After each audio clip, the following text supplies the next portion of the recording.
Friends Pandian சீரியலுக்கான next எபிசோடுக்கு promo பார்க்கலாமாங்க. மயிலவங்க அப்போவுமே அங்கே கல்லால் சும்மா உக்காராம அங்கே இருக்கிற கடையில் இருக்கிற பணத்தெல்லாம் யாருக்குமே தெரியாமல் பாக்கெட்டில் எடுத்துகிட்டு போட்டுன்னு போயிட்டுறாரு. அதை பார்த்த சரவணனுக்கு பயங்கர கோபமாகவும் இருக்குது. இந்த விஷயத்த மயிலுக்கிட்டையுமே வந்து சொல்லி திட்டுறாரு. உங்கள் அப்பாவுக்கு இந்த கடையில் என்ன வேலை, இந்த கடையில் வந்து ஒழுங்காக வேலை செய்யுங்கன்னா இந்த ஓனர் ஷீட்டில் உக்காந்துக்கிட்டு அதில் இருக்கிற பணத்தை ஜோபியில் போட்டுக்கிட்டு சும்மா கை வீசிக்கிட்டு நடந்துக்கிட்டு இருக்காரு. இங்கே கடையில் வேலை செய்கிறதுக்கு வந்தாரா இல்லை அவர் இந்த பணத்தெல்லாம் திருடிக்கிட்டு போகிறதுக்கு வந்தாரா அப்படின்னு சொல்லிட்டு ரொம்பவே கோபமாகவும் அங்கே சரவணன் மயில்கிட்ட சொல்கிறாங்க. மயிலுமே எங்கள் அப்பா அது மாதிரியெல்லாம் பண்ண மாட்டார், அது மாதிரி எங்கள் அப்பா பண்ணக்கூடிய ஆளே கிடையாது, நீங்கள் சும்மா அவர் கடைக்கு வராரு அப்படின்னு சொல்லிட்டு அவர் மேலே நீங்கள் பழிய தூக்கி போடாதீங்க, அவர் எப்போவுமே அது மாதிரிலாம் பண்ணதே இல்லை அப்படின்னு சொல்லிட்டு மயிலுமே சொல்லிக்கிட்டு இருக்காங்க. அதுக்கப்புறம் சரவணன் அவர் நாளையிலேருந்து இந்த கடைக்கே வரக்கூடாது, உங்கள் அப்பா கிட்ட போய் நீ சொல்லிவிடு, அப்படி மீறி வந்தார்னா நீ என்னென்ன விஷயத்த பண்ணியோ அது எல்லா விஷயமும் இங்கே எங்கள் அம்மாக்கிட்டேயும் அப்பாக்கிட்டேயும் பார்த்தீங்கன்னா சொல்லி விட்டுருவான் அப்படின்னு சொல்லிட்டு இங்கே சரவணமே சொல்லிக்கிட்டு இருக்காவும். உடனே மயிலுமே என்ன சொல்கிறாங்கன்னா, எங்கள் அப்பா எதுக்காக கடைக்கு வரக்கூடாது, அவர் என்ன தப்பு பண்ணார் அப்படின்னு சொல்லிட்டு கண்ணு முன்னாடியே அவர் கல்லால் இருந்த பணத்தை எடுத்து ஜோப்பில் போட்டதே நீ முன்னாடியே உக்காந்துக்கிட்டு இருக்க, உனக்கு தெரியாதா, நாங்கள் நின்று பார்த்துக்கிட்டு தான் இருக்கேன், உங்கள் அப்பா எவ்வளோ பணத்தை எடுத்து ஜோப்பில் போட்டுட்டு போனார், இந்த விஷயத்தை வச்சு அவர் கடையை விட்டு வெளியே சொல்லலாம், இது போக சொல்லலாம், ஆனால் அவருக்கு மரியாதை இல்லாத மாதிரி ஆகிடும், அதனால தான் நான் உங்ககிட்ட சொல்கிறேன், மரியாதையாக உங்கள் அப்பாவை இந்த கடையை விட்டு வர சொல்லாத அப்படின்னு சொல்லிட்டு சொல்கிறாங்க. இந்த விஷயத்தெல்லாம் கேட்காமலே மயில் எங்கள் அப்பா அந்த கடைக்கு வந்து தான் தருவாங்க, ஏன்னா மாமா தான் இந்த கடைக்கு வர சொன்னாங்க, அப்படியெல்லாம் எங்கள் அப்பாவை நான் நிற்க சொல்ல மாட்டேன் அப்படின்னு சொல்லிட்டு மயிலுமே சொல்லிடுறாங்க. அப்பன்னு பார்த்து இங்கே சரவணன் இது பாண்டியனுமே வந்துடுறாங்க. கடைக்கு வந்து உக்காந்துக்கிட்டு என்ன சரவணன் என்ன டெலிவரிக்கு போயிட்டீரே அப்படின்னு சொல்லிட்டு இன்றைக்கி டைம் ஆச்சு இல்லை நாளைக்கு பார்த்துக்கலாம் அப்படின்னு சொல்லிட்டு சொல்கிறாங்க. இல்லைப்பா அவங்களுக்கு அர்ஜென்ட்டாக வேணும் அப்படின்னு சொல்லிட்டு சொன்னாங்க, நான் போய் இது கொடுத்துட்டு வந்துடுறேன் அப்படின்னு சொல்லிட்டு சரவணனுமே பார்த்தீங்கன்னா கிளம்பிடுறாங்க. என்ன மயிலே நீ டயர்டாக இருந்துச்சுன்னா வீட்டுக்கு நீ கிளம்பிடு, எங்கள் நாத்துக்கு உக்காந்துக்கிட்டு இருக்க, நீ இதுக்கு மேலே கஸ்டமர்லாம் வரமாட்டாங்க, நீ பேசாமல் வீட்டுக்கு போ மயில் அப்படின்னு சொல்லிட்டு மயிலையும் வீட்டுக்கு அனுப்பிச்சிட்டுறாங்க. அங்கே பழனிவேலுமே வராங்க. இன்றைக்கி என்ன சேல்ஸ் அப்படின்னு சொல்லிட்டு பார்த்துக்கிட்டு இருக்காங்க. உடனே சரவணனுமே எல்லா வேலையும் இந்த பார்சலெல்லாம் கொடுத்துட்டு அவருமே வந்துடுறாரு. அதுக்கப்புறம் பழனிவேலும் அங்கே சரவணன் பாண்டியன் 3 பேர் இருக்காங்க. கணக்கு பார்க்குறதுக்காக இன்றைக்கி சேல்ஸ் கம்மியாக தான் இருந்துச்சா, இன்றைக்கி இது கணக்கில் இருந்து ஒரு 3000 ரூபாய் மிஸ் ஆகுது, அந்த பணத்தை யார் எடுத்தது அப்படின்னு சொல்லிட்டு இங்கே பாண்டியன் கேட்குறாங்க. இங்கே யாரும் எடுக்கலையே அப்படின்னு சொல்லிட்டு பழனிவேலுமே சொல்லிக்கிட்டு இருக்காங்க. உடனே இங்கே சரவணன்கிட்டையும் கேட்குறாங்க. சரவணன் பார்த்தீங்கன்னா எல்லா உண்மையும் சொல்லிடுறாரு. இங்கே மயிலவங்க அப்பா அவர் தான் வந்து இந்த கல்லாலேருந்து பணத்தை எடுத்து ஜோபியில் போட்டுட்டு போயிட்டாரு, நான் அவர்கிட்ட எதுவுமே கேட்கல, நீங்கள் வந்தால் சொல்லிக்கலாம் அப்படின்னு சொல்லிட்டு நினச்சேன், அவர் இன்றைக்கி மட்டும்தான் இந்த பணத்தை இது எடுத்து ஜோபியில் போட்டுட்டு போனாரா இல்லை இத்தனை நாள் வந்ததுக்கு எல்லாமே பார்த்தீங்கன்னா எடுத்து எவ்வளோ எடுத்துன்னு போனார்னு கூட நம்மளுக்கு தெரியாது, அவங்கள கடைக்கே வர சொல்லாதீங்கப்பா அப்படின்னு சொல்லிட்டு சொல்லிக்கிட்டு இருக்காங்க. உடனேங்க பாண்டியனுக்கு பயங்கர கோபமாகவும் இருக்குது.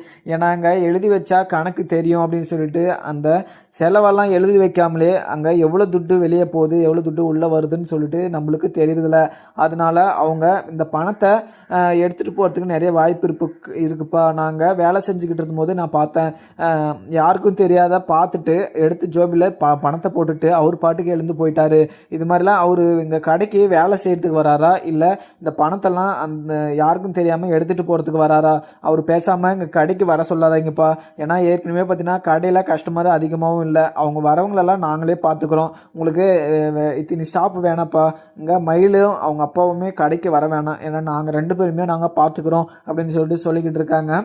என்ன சொல்கிற சரவணன், இது மாதிரியெல்லாம் பண்ணிக்கிட்டு இருக்காங்களா அப்படின்னு சொல்லிட்டு இங்கே பழனிவேலுமே கேட்குறாங்க. எதனால் அவங்கெல்லாம் இது மாதிரி பண்ணிக்கிட்டு இருக்காங்க, இங்கே ஒரு சம்மந்திக்காலே உட்காந்துக்கிட்டு இது மாதிரி பண்ணால் ஒரு தப்பு இல்லையா, ஒரு அசிங்கம் இல்லையா, எதனால இவர் பண்ணிக்கிட்டு இருக்காரு, நாளைக்கு வரட்டும் இரு அவரை நான் பேசிக்கிறேன் அப்படின்னு சொல்லிட்டு பாண்டியனுமே அங்கே உக்காந்துக்கிட்டு இருக்காங்க. இங்கே கடையை க்ளோஸ் பண்ணிவிட்டு இங்கே வீட்டுக்குமே போயிடுறாங்க. உடனே வீட்டுக்கு போனதும் எல்லா சமையலெல்லாம் பார்த்தீங்கன்னா கோமதியுமே செஞ்சு வச்சுக்கிட்டு இருக்காங்க. உடனே வாங்க இது கை ஃப்ரெஷ்அப் பண்ணிட்டு வாங்க சாப்பிட்லாம் அப்படின்னு சொல்லிட்டு கூப்பிட்றாங்க. ரொம்பவே டயர்டாகவும் அங்கே பாண்டியன் போய் உக்காட்டுறாங்க. உடனே என்னங்க ரொம்பவே டயர்டாக இருக்கீங்க போல் அப்படின்னு சொல்லிட்டு கேட்குறாங்க. அதெல்லாம் ஒன்றும் இல்லை கோமதி, வெளியில் இது செம்ம வெயில், அதனால் மண்டே ஒரு மாதிரியாக வலிக்குது, கொஞ்சம் வெளியில் போயிட்டு வந்தேன்னா அதனால் கொஞ்சம் டயர்டாக இருக்குது அப்படின்னு சொல்லிக்கிட்டு இருக்காங்க. அதுக்கப்புறம் என்ன கோமதி அப்பத்தாவோட பர்த்டே ஃபங்க்ஷனவே நினச்சிக்கிட்டு இருக்காங்க. எங்க அந்த பர்த்டே ஃபங்க்ஷனுக்கு என்னை கூட்டின்னு வந்து இல்லாமல் அம்மாவுக்கு மிகப்பெரிய ஒரு மறக்க முடியாத ஒரு விஷயத்த பண்ணியிருக்கோம் நம்ம. அம்மா இந்த இந்த ஃப்ரேமை பார்த்துட்டு நம்ம வந்தது எல்லாமே நினச்சி அம்மா ரொம்பவே சந்தோஷப்பட்டுட்டு இருக்கோம். எனக்கு இன்றைக்கி ரொம்பவே சந்தோஷமாகவும் இருக்குது. ஏன்னா எங்கள் அம்மாவோட பிறந்த நாளைக்கு நாங்கள் போக போகிறோமா அப்படின்னு சொல்லிட்டு நினச்சிக்கிட்டு இருந்தேன். ஆனால் போய் அம்மாவோட பர்த்டேவை நான் சிறப்பாக கொண்டாடிட்டோம் அப்படின்னு சொல்லிட்டு எனக்கு ரொம்பவே சந்தோஷமாக இருக்குது அப்படின்னு சொல்லிக்கிட்டு இருக்காங்க. அதுக்கப்புறம் பாண்டியனுமே ஆமாம்மா, எனக்கு கடையில் வந்த 2 பேர் கூட பார்த்தீங்கன்னா உங்களுக்குள்ளே எவ்வளோ தான் பார்க்க இருந்தாலுமே உங்களோட அத்தையோட பர்த்டேவை நல்லா சிறப்பாக கொண்டாடிட்டீங்களேமே, உங்கள் பேச்சு தான் ஊரெல்லாம் பேசிட்டு இருக்காங்க அப்படின்னு சொல்லிட்டு என்கிட்ட வந்து சொன்னும் போது எனக்கு ரொம்பவே சந்தோஷமாக இருந்துச்சு. ஆனால் அத்தை இவ்வளோ சந்தோஷப்படுறது எனக்கு சந்தோஷமாக தான் இருக்குது. ஊர் எவ்வளவோ பேசிட்டோம், ஆனால் அத்தை சந்தோஷமாக இருந்தால் எனக்கு அதுவே போதும். அத்தை எனக்காக பார்த்தீங்கன்னா எவ்வளவோ பண்ணியிருக்காங்க. ஆனால் அதனால தான் நான் அத்தைக்காக தான் அங்கே பர்த்டேக்கு உங்களெல்லாம் கூட்டிகிட்டு போனேன். நீ சொல்லலைனாலுமே அத்தையோட பர்த்டே எனக்கு தெரிஞ்சிருந்துச்சுன்னா நானே உன்னை கூட்டிகிட்டு போயிருப்பேன். ஏன்னா இப்போ அவங்க ரொம்பவே சந்தோஷமாக இருப்பாங்க நம்மளாம் போந்து நினச்சி. ஆனால் அங்கே சக்திவேலும் முத்துவேல் இவங்க 2 பேர் தான் அவங்க எதுக்கு வந்தாங்க அப்படின்ற மாதிரி ரொம்பவே கோவமாகவும் பேசிக்கிட்டு இருப்பாங்க அப்படின்னு சொல்லிட்டு பாண்டியனுமே சொல்லிக்கிட்டு இருக்காங்க. அதுக்கப்புறம் கோமதி, சரிங்க நீங்கள் சாப்பிடுங்க, நான் கொஞ்சம் போயிட்டு வெந்நீர் வச்சு எடுத்துகிட்டு வரேன் அப்படின்னு சொல்லிட்டு சொல்கிறாங்க. அதுக்கப்புறம் சரி கோமதி அப்படின்னு சொல்லிட்டு அவங்களுமே சாப்பிட்டுக்கிட்டு இருக்காங்க. உடனே ராஜி, என்னம்மா இன்னைக்கு எப்படிம்மா போச்சு பிஸ்னஸ் அப்படின்னு சொல்லிட்டு கேட்டுட்டு இருக்காங்க. உடனே இல்லைம்மா நல்லா தான், எல்லாமே நல்லா தான் போயிட்டுருக்கு.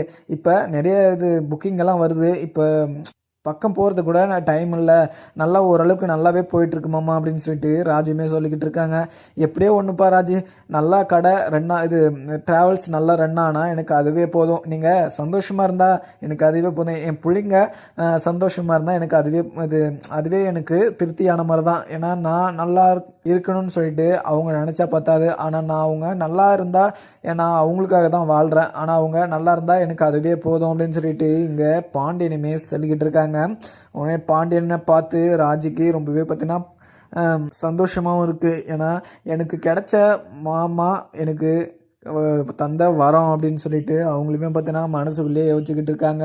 இங்கே கதிருமே வீட்டுக்கு வந்துடுறாங்க. உடனே ரொம்பவே டயர்டாகவும் அவரும் பார்த்தீங்கன்னா கை ஃப்ரெஷ்அப் பண்ணிவிட்டு அங்கே சாப்பிட்றதுக்காக உட்காடுறாங்க. அம்மா இன்றைக்கி எனக்கு ரொம்பவே பசிக்குதுமா, இன்றைக்கி ஹோட்டலில் சாப்பிட்டேன், கொஞ்சம் கூட சரியில்லை, இந்த வீட்டு சாப்பாடு சாப்பிடாம ஒரு மாதிரி ஆகிடுச்சுமா, ஹோட்டல்லே சாப்பிடக்கூடாது, ஏன்னா வீட்டில் சாப்பிட்டா தான் எனக்கு சாப்பிட்ட மாதிரி இருக்குது, ரொம்பவே பசிக்குதுமா, கொஞ்சம் சீக்கிரமாக எனக்கு பரிமாறுங்க அப்படின்னு சொல்லிட்டு சொல்லிக்கிட்டு இருக்காங்க. அதுக்கப்புறம் என்னங்க அவ்வளோ பிஸியா அப்படின்னு சொல்லிட்டு இங்கே ராஜுமே கேட்குறாங்க.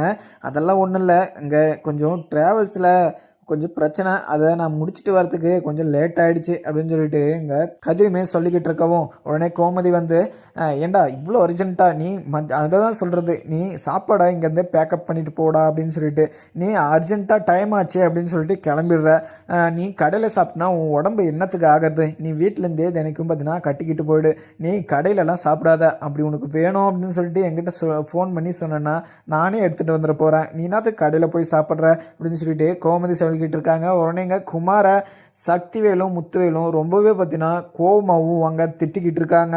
இந்த பரிதேசி பையன் பண்ண வேலை என் குடும்பத்துக்கே அசிங்கமாயிடுச்சு, இனிமேல் நான் ஃபேக்ட்ரியை போய் எப்படி திறக்குவேன், அதே பேசி தான் எங்களை எல்லாருமே பார்த்தீங்கன்னா அதுதான் கேட்பாங்க, எவ்வளோ அசிங்கம் பண்ணிட்டான் அந்த குமார், உங்ககிட்ட ஒரு வேலை உருப்படியாக செய்ய மாட்டியா, உங்ககிட்ட கொடுத்த வேலையை அந்த சாப்பாடு விஷயத்தில் கூட சொல்கிறதுக்கு கூட உனக்கு என்னடா வந்துச்சு, அந்த பரிதேசி பாண்டியன் குடும்பத்து முன்னாடி எங்கள் 2 பேரையும் நீ அசிங்கப்படுத்துறது இல்லாமல் அவங்க தான் அப்பத்தாவோட பர்த்டேவை நல்லா சிறப்பாக கொண்டாடிட்டாங்க அப்படின்னு சொல்லிட்டு ஒரு பேரை வேற வர வச்சுட்ட, எனக்கு என்ன சொல்கிறதுனே தெரியல அப்படின்னு சொல்லிட்டு குமாரை போட்டு அடிக்கிறாங்க சக்திவேல் அடிக்கிறத பார்த்துட்டு இங்கே முத்துவேலுமே ரொம்பவே கோபமாக இருக்காங்க.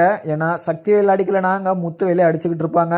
ஏன்னா ரொம்பவே கோபமாகவும் இங்கே 2 பேரும் துக்கம் சார் அப்படி இப்படின்னு பேசி ரொம்பவே 2 பேரும் சண்டை போட்டுட்டு இருக்காங்க. இங்கே அப்பத்தாவுமே வந்து எதுக்காகடா நீங்கள் சண்டை போட்டுட்டு இருக்கீங்க, எனக்கு தான் பர்த்டே, நான் சந்தோஷமாக இருக்கிறதுக்குனால தானே நீங்கள் இதெல்லாம் பண்ணீங்க, நான் சந்தோஷமாக தான் இருக்கிறேன், நீங்கள் என்ன சண்டை போட்டுட்டு இருக்கீங்க, நானும் உங்கள் அம்மாடா, எனக்கும் கோபம் வரும், நான் உங்களை 2 பேரையும் பெத்தவ, எனக்கும் கோபம் வரும் உங்களுக்கு வர மாதிரி அப்படின்னு சொல்லிட்டு ரொம்பவே கோபமாகவும் அங்கே பேசிக்கிட்டு இருக்காங்க. உடனே மாறியுமே ஏங்க இது மாதிரி பண்ணிக்கிட்டு இருக்கீங்க, எல்லாமே சிறப்பாக முடிஞ்சிடுச்சு இல்லை, அவங்க மட்டும் டைமுக்கு சாப்பாடு அவங்க ஆர்டர் பண்ணலாம், இப்போ நம்மளோட மரியாதை இன்னும் தான் குறைஞ்சிருக்கும். நம்மளோட மரியாதையை காப்பாற்றி விட்டுருக்காங்க, அதை நினச்சி நீங்கள் சந்தோஷப்படுங்க அப்படின்னு சொல்லிட்டு நினச்சிங்கன்னா, இப்போ நீங்கள் சண்டை போட்டுட்ருக்கீங்க, அப்போ தான் இப்போ சந்தோஷமாக தான் இருக்குன்னு சொல்லிட்டாங்கல்ல, இதுக்கு மேலே உங்களுக்கு என்ன பிரச்சனை அப்படின்னு சொல்லிட்டு இங்கே மாறியுமே சொல்லிக்கிட்டு இருக்காங்க. உடனே இங்கே சக்திவேலு மாறி, நீ இதுக்கு மேலே ஒன்று கூட ஒரு வார்த்தை பேசுனா உன் பல்லெல்லாம் உடச்சி போடுவேன் அப்படின்னு சொல்லிட்டு இங்கே சக்திவேலு சொல்லிக்கிட்டு இருக்காங்க. உடனே எங்கள் அப்பத்தா, என்ன பல்லெல்லாம் உடச்சிருவியா, நீ உடச்சி பாடுறா, என்னடா உங்களுக்கு ரொம்பவே திமிர் ஏறிட்டுருக்கு, நீ பேசுகிறதே கொஞ்சம் கூட சரியில்லை, நான் சந்தோஷமாக இருக்கணும் அப்படின்னு சொல்லிட்டு தான் இந்த பர்த்டே ஃபங்க்ஷனை நீங்கள் ஏற்பாடு பண்ணீங்க, நான் ரொம்பவே சந்தோஷமாக இருக்கேன் அப்படின்னு சொல்லிட்டேன் உங்ககிட்ட. இதுக்கப்புறம் உங்களுக்கு என்னடா வேணும், உங்களுக்கு பாண்டியன் குடும்பத்தை அசிங்கப்படுத்தணும், அவங்கள அவமானப்படுத்தணும், அவங்கள அடிக்கணும், உங்களுக்கு அதே எண்ணத்தோட அதே இதில் தான் இருப்பீங்களா, நீங்கள் கொஞ்சம் கூட யோசிக்க மாட்டீங்களா, கொஞ்சம் கூட மூளை இருக்கா இல்லையா அப்படின்னு சொல்லிட்டு அப்பத்தா பார்த்தீங்கன்னா ரொம்பவே கோபமாகவும் அங்கே பேசிக்கிட்டு இருக்காங்க. அப்பத்தா அங்கே பர்த்டே ஃபங்க்ஷனில் எவ்வளோ சந்தோஷமாக இருந்தாங்களோ அந்த அளவுக்கு இங்கே வீட்டில் சண்டை போட்டே அந்த சந்தோஷத்தெல்லாம் குறைச்சி விட்டுடுறாங்க இங்கே சக்திவேலும் முத்துவேலு கொஞ்சம் நல்லா இருந்தாலுமே சக்திவேலு ஏதேதோ பேசி இங்கே முத்துவேல் மனசையும் மாற்றி விட்டுறாரு. உடனே நீங்கள் என்னமோ பண்ணி தொலைங்க, அந்த பரதேசி பாண்டியன் குடும்பம் என்ன ஆனா என்ன, இந்த குமார் என்ன ஆனா என்ன, இந்த பைத்தக்கார பையனை வச்சுக்கிட்டு நான் இவனை பெக்காமலே இருந்திருக்கலாம், இவனை வேற பெற்று எனக்கு எவ்வளோ பெரிய அசிங்கத்தை வாங்கி கொடுத்துருக்கான் பாருங்க அந்த பாண்டியன் குடும்பம் முன்னாடி அப்படின்னு சொல்லிட்டு ரொம்பவே கோபமாகவும் சக்திவேலும் அங்கேருந்து கிளம்பிடுறாரு. உடனே எங்கள் முத்துவேலும், குமார நீ பண்ணது கொஞ்சம் கூட சரியில்லை குமார், நான் அதுக்கு தான் 2 நாளைக்கு முன்னாடியே பார்த்தீங்கன்னா இதை சொல்லி வை குமார் அப்படின்னு சொல்லிட்டு இருந்தேன், ஆனால் நீ இது மாதிரி பண்ணி வச்சிருப்பேன்னு நாங்கள் நினச்சி கூட பார்க்கல, உன்னை அங்கேயே கோயிலே போட்டு வச்சிருக்கணும், ஆனால் நீ தப்பிச்சிட்ட, நான் உன்னை அடிக்கணும்னு பார்க்குறேன் ஆனால் கை வைக்கல அப்படின்னு சொல்லிட்டு நீ நினச்சிக்கிட்டு போகிற, உங்ககிட்ட ஒரு விஷயத்த உங்ககிட்ட சொன்னேன்னா அதை ஒரு பொறுப்பாக நீ முடிச்சு கொடுக்கவே முடியாதா, உன்னால் எதுவுமே உன்னால் கரெக்டாக பண்ண முடியாதா அப்படின்னு சொல்லிட்டு முத்துவலுமே ரொம்பவே திட்டிட்டு போயிடுறாங்க. இங்கே மாரியும் வடிவும் பார்த்தீங்கன்னா குமார் நீ எதுக்குமே ஃபீல் பண்ணாதடா, இப்போ அவங்க ஏதோ ரொம்பவே கோவத்தில் பேசிட்டாங்க, நீ எதுக்கும் ஃபீல் பண்ணாத, வா நீ சாப்பிடுவ அப்படின்னு சொல்லிட்டு மாரியும் வடிவும் கூட்டிகிட்டு போயிடுறாங்க. அதுக்கப்புறம் என்ன அப்பத்தாவுமே உள்ள உட்காந்துக்கிட்டு நாசமாக போகிறவங்க என்ன ஒரு நாள் சந்தோஷமாக இருக்க விட மாட்டுறாங்க, அவங்க ஏதோ அன்னதானம் போட்டுட்டாங்களாம், அவங்க போட்டுட்டாங்களாம், அது ஒரு குத்தம்னு சொல்லிட்டு இங்கே இது ஒரு விஷயம்னு சொல்லிட்டு சண்டை போட்டுட்டு இருக்காங்க. நான் இவங்களுக்கு என்ன சொல்லி தான் இவங்கள சமாதானம் படுத்துறதுனே தெரியல அப்படின்னு சொல்லிட்டு ரொம்பவே கோவமாகவும் அங்கே அப்போ தான் உக்காந்துக்கிட்டு இருக்காங்க. இங்கே கோமதி அவங்க அம்மா சந்தோஷமாக அந்த பர்த்டேவை கொண்டாடினாங்க அப்படின்னு சொல்லிட்டு இங்கே 2 நாளாக பார்த்தீங்கன்னா நினச்சிக்கிட்டு இருப்பாங்க கோமதியுமே. ஏன்னா ரொம்ப வருஷம் கழிச்சு அந்த குலதெய்வக்கு கோயிலுக்கு போனதும் இல்லாமல் அம்மாவோட பர்த்டேக்கு நாங்கள் போய் கலந்துக்கணும் அப்படின்னு சொல்லிட்டு நான் நினச்சாவே கனவுல நடந்த மாதிரி எனக்கு ஒரு சந்தோஷமாக இருக்குது. ஆனால் இது நேரில் நடந்துச்சா கனவுல நடந்துச்சான்னு கூட எனக்கு தெரியல. ஆனால் அம்மா ரொம்பவே சந்தோஷப்பட்டிருப்பாங்க. நம்ம கதிர் நீ எங்கள் அம்மாக்காக எவ்வளோ பெரிய ஒரு கிஃப்டை கொடுத்துட்ட, இது மறக்க முடியாத ஒரு கிஃப்டை கொடுத்து அம்மாவை ஆனந்த கண்ணீர் வர வச்சுட்ட, எனக்கு ரொம்பவே சந்தோஷமாக இருக்குது. ஆனால் நீ இது மாதிரிலாம் பண்ணுவ அப்படின்னு சொல்லிட்டு நான் எதிர்பார்க்கல, ஆனால் அம்மாவுக்கு இது ஒரு மறக்க முடியாத ஒரு மெமரியாக இருக்க போகுது அப்படின்னு சொல்லிட்டு எங்கள் கோமதியுமே கதிர்கிட்ட சொல்லிக்கிட்டு இருக்காங்க. கதிருமே அம்மா அப்பத்தா இது மாதிரி கொடுத்தா ரொம்பவே சந்தோஷமாக இருப்பாங்க அப்படின்னு சொல்லிட்டு தான் அம்மா நான் கொடுத்தேன், அவங்க சந்தோஷமாக இருந்தால் எனக்கு அதுவே போதும். எங்கள் அம்மாவும் என் பாட்டியும் அப்பத்தாவும் 2 பேரும் சேர்ந்து எத்தனை வருஷம் ஆச்சு, அப்போ இந்த ஒரு பர்த்டே ஃபங்க்ஷனில் நம்ம ஒன்று சேர்ந்து சந்தோஷமாக இருக்கிற அன்னைக்கு நம்ம இது மாதிரி ஒரு நினைவாக ஒரு பரிசையோ இல்லை இந்த மாதிரி ஃப்ரேமே நம்ம கொடுத்தா அது ஒரு நினைவாக இருக்கும் அப்படின்னு சொல்லிட்டு தான் நான் யோசிச்சு இது மாதிரி ஒரு விஷயத்த பண்ணேன். இதுக்கு ராஜுமே பார்த்தீங்கன்னா இதுக்கு கொஞ்சம் எனக்கு ஹெல்ப் பண்ணான். அந்த தாத்தா ஃபோட்டோவை கொஞ்சம் கரெக்டாக சொன்னதே பார்த்தீங்கன்னா ராஜி தான் அப்படின்னு சொல்லிட்டு ராஜியுமே சொல்கிறாங்க. மடி ராஜி நீ எனக்கு கிடைச்ச மருமக அப்படின்னு சொல்லிட்டு நினச்சேன், ஆனால் நீ எனக்கு கிடைச்ச ஒரு பொக்கிஷ தங்கம் அப்படின்னு சொல்லிட்டு இங்கே கோமதியுமே சொல்லிக்கிட்டு இருக்காங்க.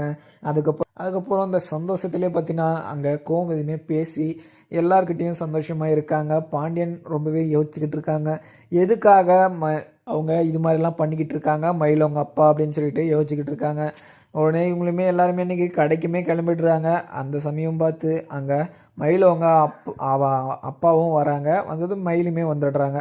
இங்கே மயிலவங்க அப்பாவை கூப்பிட்டு இங்கே பாண்டியனுமே கேட்குறாங்க, ஏன் சம்மதி நீங்கள் கல்லால் நீங்களே எடுக்கணும் அப்படின்னு சொல்லிட்டேன், நான் என்கிட்ட நீங்கள் கேட்டனாலே நான் அமௌண்ட்டை எடுத்து கொடுத்துருவேன். எனக்கு தெரியாமல் நீங்கள் எதுனால நீங்கள் அமௌண்ட் எடுக்கிறீங்க அப்படின்னு சொல்லிட்டு கேட்குறாங்க. என்ன சம்மதி நீங்கள் சொல்கிறீங்க? நம்ம கல்லா அப்படின்னு சொல்லிட்டு தான் நான் ஏதோ செலவுக்கு ஒரு 3000 எடுத்துகிட்டு போனேன் அப்படின்னு சொல்லிட்டு சொல்லவும், ஏங்க நீங்கள் கேட்காம எடுத்தது தப்பு தான். நீங்கள் இனிமேல் இது மாதிரியெல்லாம் பண்ணாதீங்க. ஏன்னா மயிலவங்க அப்பா அப்படின்றதுனால தான் உங்களை இது மாதிரி பேசிக்கிட்டு இருக்கேன். அதே வேறு யாருன்னா இருந்தால் நான் வேறு மாதிரி பேசிடுவேன் அப்படின்னு சொல்லிட்டு ரொம்பவே கோவமாகவும் அங்கே பாண்டியன் பேசிக்கிட்டு இருக்காரு. அதுக்கப்புறம் என்ன மயிலுமே ரொம்பவே பதட்டமாகவும் அப்பாவை இது மாதிரி கேட்குறாங்க அப்படின்னு சொல்லிட்டு அங்கே பதட்டமாக பார்த்துக்கிட்டு இருக்காங்க. அப்பா இது மாதிரி காசை எடுத்துருப்பாரா அப்படின்னு சொல்லிட்டு ஒரு சந்தேகமாகவும் இருக்குது. உடனே பார்த்தீங்கன்னா பாண்டியன் பயங்கர கோவமாகவும், ஏங்க நீங்கள் இது மாதிரிலாம் இனிமேல் நீங்கள் பண்ணுற வேலை வச்சுக்காதீங்க. அப்படி நீங்கள் பண்ணுவேன் அப்படின்னு சொல்லிட்டு சொன்னீங்கன்னா இனிமேல் இந்த கடை பக்கமே நீங்கள் வராதிங்க. ஏன்னா ஒரு சம்மதி அப்படின்றதுனால தான் நான் மரியாதையாக சொல்லிக்கிட்டு இருக்கேன். இல்லைனா நான் வேறு மாதிரி சொல்ல வேண்டியதாகிடும். ஏன்னா இந்த கல்லால் ஒரே 10 ரூபாய் நீங்கள் எடுத்தாலுமே சொல்லிட்டு தான் எடுக்கணும். ஏன்னா இந்த கடையிலேருந்து வீட்டுக்கும் சரி, இங்கே நிறைய கமிட்மெண்ட்டுக்கும் சரி, அதில் எல்லா காசு இருக்குது. நான் இப்போ சீட்டு கட்டுறது, லோன் கட்டுறது எல்லாமே பார்த்தீங்கன்னா அதில் தான் பிரித்து வச்சுருக்கேன். நீங்கள் தேவையில்லாமல் அதில் இருந்த பணத்தை நீங்கள் எடுத்துட்டிங்கன்னா அதுலேருந்து குறைஞ்சிச்சின்னா நான் இப்போ அதெல்லாம் எப்படி நான் இது கட்டுறது? நீங்கள் உங்களுக்கு வேணும் அப்படின்னா என்கிட்ட வந்து கேளுங்க. ஆனால் அனாவசியமாக நீங்கள் இந்த கல்லால் கை வைக்கிற வேலை வச்சுக்கூடாது. இதுவரையும் இங்கே சரவணனும் சரி, பழனிவேலுமோ சரி, என்னை கேட்காமலோ எதுவுமே பார்த்தீங்கன்னா அந்த கல்லாவை கூட திறந்துக்க மாட்டாங்க அப்படின்னு சொல்லிட்டு சொல்லிக்கிட்டு இருக்காங்க. அதுக்கப்புறம் என்னென்னு பார்க்கலாமாங்க. வீடியோ பிடிச்சிருந்தா லைக் பண்ணுங்கள். Thank you friends.